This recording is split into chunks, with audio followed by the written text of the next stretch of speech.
So, okay, sir, let me go into the presentation.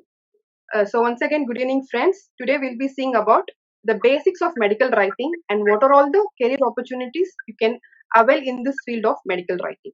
So the information from this presentation will be more useful for people who are already into the field of clinical research or who inspired to get into this field of clinical research or any people uh, who are related to any other medical related activities. So before going into the presentation, I would like to tell what actually the medical writing is. So we may come across this word medical writer here and there everywhere, and we may even see in some profiles of some people who call themselves as a medical writer. But what actually a medical writing is? So the definition of medical writing is it is the scientific documentation of a data that should be very clear, should be concise, complete, and in a compelling manner. Usually, more pharma companies and clinical research organizations do conduct clinical research activities on patients and healthy subjects. But all these research related activities must be penned down or written down by a specialized person called a medical writer. It should be penned down or written down in a specified format, like for say example, it can be a pharma journal or it can be a article or even it can be a clinical study report. So for all these purpose, pharma companies and clinical research organization do hire medical writers for creation of these documentations. Next slide, sir. So coming to medical writing, the medical writing can be majorly divided into two types. So one is the scientific writing, the other one is marketing writing.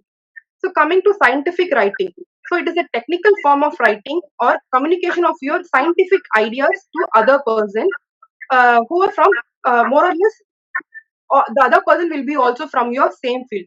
But whereas in case of marketing writing, so it is the communication of ideas to a general audience or general public. So more or less the people want from the other person who is reviewing or who is reading will not from the same field. Whereas in scientific writing, both the document will be read and written by the person who are from the same field. So as we all from the scientific background, that is pharma background, we will more focus on the scientific medical writing. So what the scientific medical writing is actually is? Actually, scientific medical writing is a very booming field right now because many people who finish their masters or undergraduations are look upping their career in this scientific writing only. So again, the scientific writing is again can be classified as a regulatory medical writing and educational medical writing, or it also called as general medical writing. So coming to regulatory medical writing, so next one, sir. So coming to regulatory medical writing, so any document that you are creating or you are generating any document only for the purpose of getting approval from the regulatory authorities. So all these documents will come under regulatory medical writing. For example, each and every country will follow their own regulatory authorities. For example, for India, the regulatory authority is DCGI, that is Drug Control General of India. For European countries, EMA, that is European Medicine Agency, is the regulatory authority for the European countries. When come to America, US, this US FDA, that is United States Food and Drug Administration, is the regulatory authority for America. So each and every country will have their own regulatory agencies and authorities to review and approve the process. So all the documents that are created for the purpose of submission comes under the regulatory medical writing.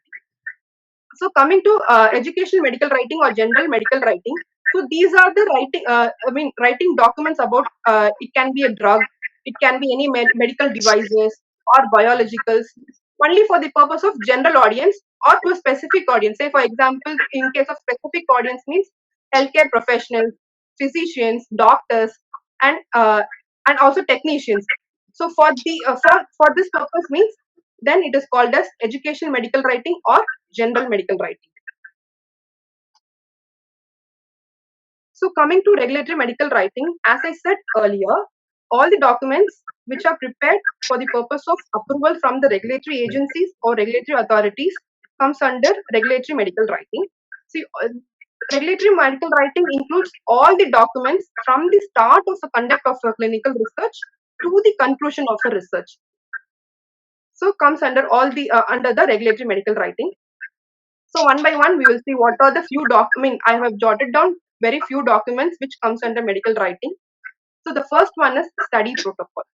I would say study protocol is the heart of the clinical research because you cannot initiate a study without having a concrete proper protocol, because you cannot conduct a clinical research or say any other research without a proper procedure. You have to conduct a clinical research in a specified manner, because all the regulatory authorities have can intervene in every phase of the study. So then, so that the clinical research should be conducted in a way such that it should be conducted in a very specified manner. See, all the details uh, about the clinical study should be given in the study protocol. Say, for example, you cannot miss out any information regarding the study in the clinical protocol. The study protocol is nothing but it is the procedure which are going to be followed while conducting a clinical research. For example, you should give information about detailed description about the drug, that is investigation product in which the study is being conducted, and how the study is going to be conducted, and which population the study is going to be conducted. Either it is a male, either only male subjects are included, or any female subjects are included, or any particular diseased patients are included in the study. Then what is the design of the study, whether it is an open label one or a double blinded study. Uh, that and all should be given in this study protocol. And moreover, uh, we have to conduct the study only in compliance with the study protocol. So once we prepare the preparing of study protocol, it should be submitted to the regulatory agency. For example, if you are conducting a clinical research in India means, then you have to submit your study protocol to DCGI, which is Drug Control General of India. Then the person in that regulatory agency will review the study protocol completely. Then they may approve the protocol if they worth feeling of approval. Uh, Otherwise, they may even disapprove a protocol also. So protocol is very important for initiating the study. Um, only after getting the approval from the regulatory agency, you can initiate the uh, clinical study process. Then coming to clinical study report, uh, after completion of your clinical research, you need to submit a detailed clinical study report to the regulatory authorities, or to which regulatory submission you are going to submit your clinical study report. Uh, the actually clinical study report should be the 100% reflection of your what you have conducted in a clinical research activity. It should be 100% reflection, because the protocol will say only how to conduct a study, but while implementing the protocol only, we may face many deviations. We may face even adverse events reported by the patients or subjects. Here, subject refers to the human volunteers who participate in the study. Okay, so we may face many deviations. All these deviations should be captured in the clinical study report. Then again, this clinical study, each and every regulatory authority has its own format, and has its own format for submitting the clinical study report. And moreover, the ICH, which is International Council on Harmonization, have set up some very stringent guidelines in making study protocols and clinical study reports. I would say that you must have a sound knowledge on these regulatory guidelines, and all the ICH guidelines before preparing any protocol or clinical study reports. So, in case of study protocols, ICH E6 guidelines you must follow for preparing a study protocol, and ICH E3 guidelines you have to follow for preparing of a clinical study report. So in this guidelines, they have clearly mentioned what is the format you have to use and what are the sections you need to include in a protocol and a clinical study report. So you must very much aware of all these guidelines before creating or generating any documents. Then comes to investigator brochure. So I hope that you are familiar with this word investigator. If not, I will tell you in very brief manner. Actually, investigator is otherwise called as, it is the captain of the ship, because under his or her guidance or under his or supervision only, the clinical study activities will be conducted. So investigator is like the captain of the ship. So before initiating any study, the investigator must know. He must need to know the gross idea of the study. So what is the design of the study? So in which investigation product or the drug product the study is being conducted, and so what are the type of patients are included in the study, and what are the inclusion and exclusion criteria we must follow, what are the restrictions we must follow during the conduct of the study. So all this detailed information, particularly for the investigator, prepared for the investigator, is called as investigator brochure. So this investigator brochure will also be prepared by the medical writers. So many pharma companies and clinical research organizations who conduct clinical research activities do hire medical writers for the purpose of writing protocols, reports, and investigation brochure. Then comes to patient safety narrative. So these are the documents also written by the medical writers for the purpose of narrating what are the safety measures that the subject or the patient should follow during the conduct of the study. So this will be in a very brief manner. So only it will include about the information that such that what are the safety measures they should follow, and what are the study restrictions, and what are the food they should avoid during the conduct of the study. So all this information will be given in the patient safety narratives. Then comes to the informed consent document. The informed consent document is the very, very, very important document in the field of medical writing. Why? Because it is the only document where the subject or the patient provide his willingness to participate in the study. So as the name itself indicates, informed consent, that the patient and the subject should be clearly informed about the study. So it is the only document where the patient sign the document and provide his willingness to participate in the study. Uh, as per 21 CFR Part 11, it is completely unethical to force a person to participate in the clinical research or any type of research related activities. You cannot force a person to participate in a clinical research activity. It should be completely voluntarily. So in this informed consent document, you need to give information about what are the adverse effect you can expect during the conduct of the study, and compensation amount. What will the compensation about you will be paid if you participate in the study, and how many visits are there at scheduled? What are the scheduled visits you have to come for the facility, and all these things will be provided in the informed consent document. Since the subject or the participant is signing the document, this informed consent document should be in the language. I mean, should be in the language of his own mother tongue. For example, if the participant is coming from Andhra, then his mother tongue would be Telugu. So then this informed consent form should be in his own language, that is in Telugu. But medical writers do not worry, because all these documents will be prepared only in English. Then they will be sent to the official translators for the purpose of translation. So you did not worry about the knowing about different many languages and all. So mainly it will be prepared only in English language. Then it will be sent to the official translator for the purpose of translation.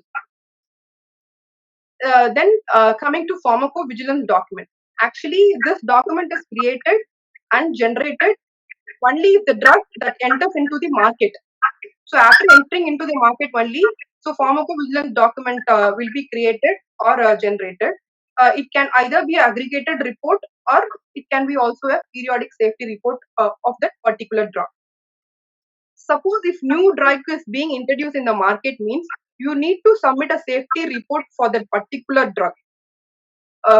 For example, this pharmacovigilance document mainly contains details such as uh, uh, about the complete details of the drug and what is the adverse event reported by the patients. What are the after after entering after the drug entry into the market. So what are the adverse event encountered and whether the adverse event encountered is an expected one or the unexpected one. What is the occurrence of age? So all these details will be captured in the pharmacovigilance document. Um for example, it is must uh, you need to submit a periodic safety report for every 6 months. You need to you need to submit a periodic safety report for every 6 months for a drug that is introduced in the market, which is less than of 2 years. Then after completion of the 2 years of the drug into the market, then you have to prepare an annual safety report for that particular drug. So every year you need to submit an annual safety report for the particular drug to the regulatory authorities and agencies. Then comes to standard operating procedures. Each and every organization will have their own SOPs, that is standard operating procedures. Uh, in each and every organization will have their own SOPs. Mostly these SOP concepts will abide by the regulatory guidelines only. I will tell you with one example that how important that these standard operating procedures are. For example, if an auditor comes for inspection, and this inspector will ask you why this particular procedure was not followed in your company, then you may tell that, sir, this particular procedure is not in our SOP, sir. We will revise our SOP and we will do follow it, sir. Like that, you can say. Uh, and this type of justification is also acceptable by the regulatory authorities itself. So from this, you can understand that how much important that the standard operating procedures are. Next slide, sir. So next come to educational medical writing. So educational medical writing, as I already said, can be also called as general medical writing. It includes documents such as monographs. Even pharmacopoeias have monographs. So pharmaceutical companies do hire medical writers for this position also. Then writing of training materials for the purpose of people who are involved in research, and then prescribing information. So, prescribing information is nothing but it is a patient leaflet. You may have seen a small bit paper coming along the drug product, which mainly have the information about how to take the drug. So, what is the storage condition of the drug, and what are the side effects it may cause to you. So, all these informations will be given in the patient leaflet that comes along with the drug product. So these documents are also prepared only by the medical writer. Then coming to manuscripts, preparation of publications or journals. So in all these also medical writers are involved in this process. Next slide, sir. So coming to skills of medical writing. So I would like to tell that what are the basic skills required to become a medical writer.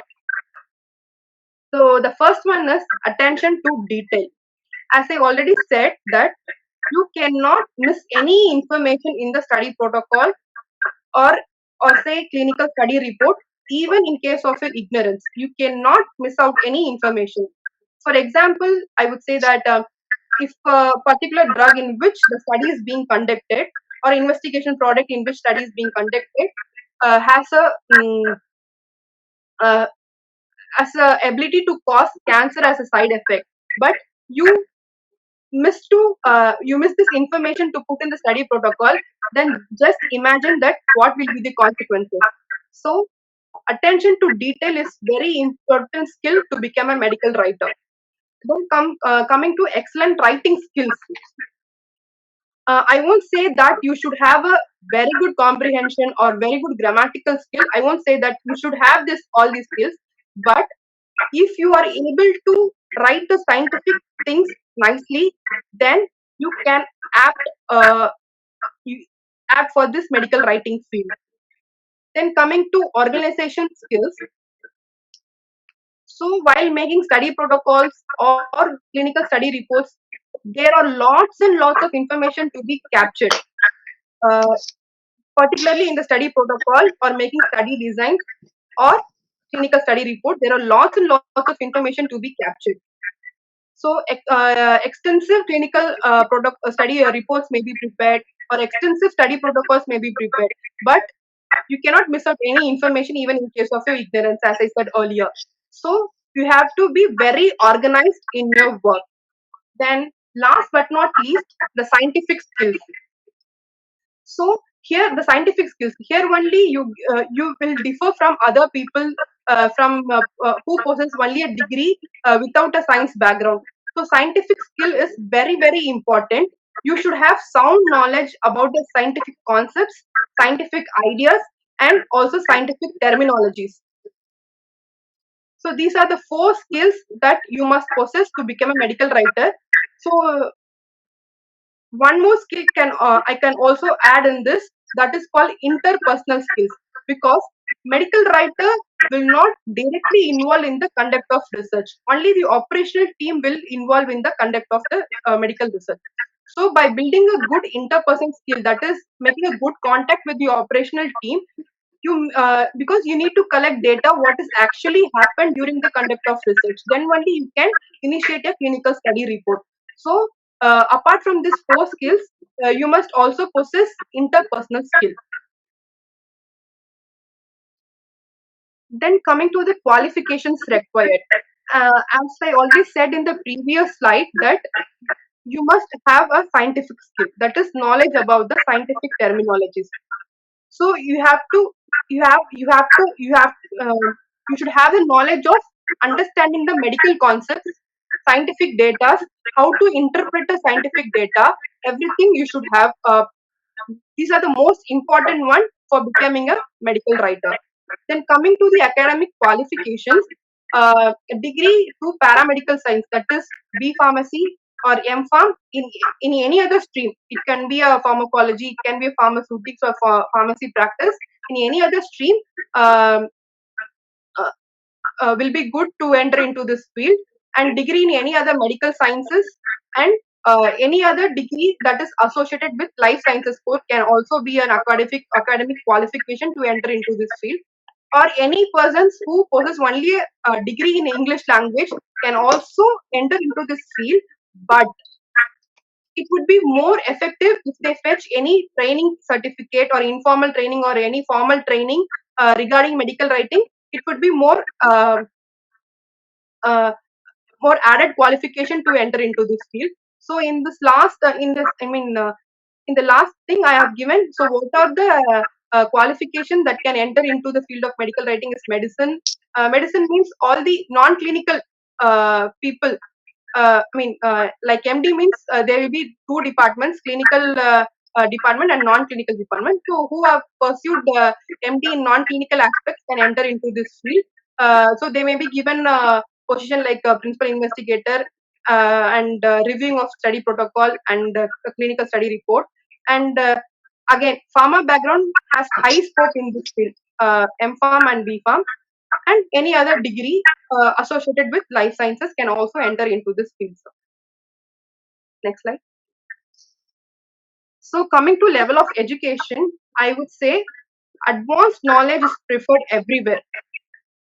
So you can agree with this point, I hope, because advanced knowledge is preferred everywhere.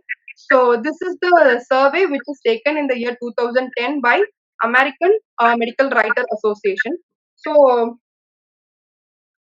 from this graph, it is evident that the 37.1% of people who are the medical writers who possess doctorate or postdoctorate degrees, and 30.7% are from who possess master's degrees, and 21.4% who possess bachelor degree. So this is the level of education. If you are a master's means, I would say very good. You can opt for this field of medical writing. Otherwise, you can add your qualification by joining any online courses. Many institution and online courses are available for this field of medical writing. So you can also fetch some training certificates from this institutes and also can join into this field of medical writing. Next slide.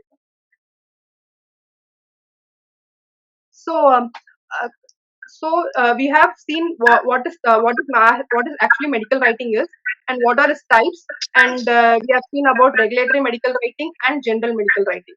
So coming to this, I would like to say, so what are your primary employers, or what are the fields you can look up for your career or job? So from this graph, it is evident that 35%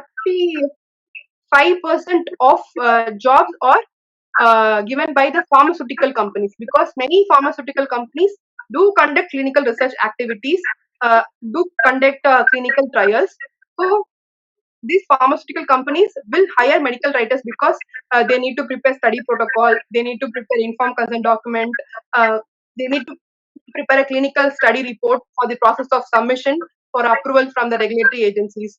So 35% of job is provided by the pharmaceutical companies and also some contract research organizations. Here, contract research organizations are the one which conduct clinical research activities for a pharma company in tie-up.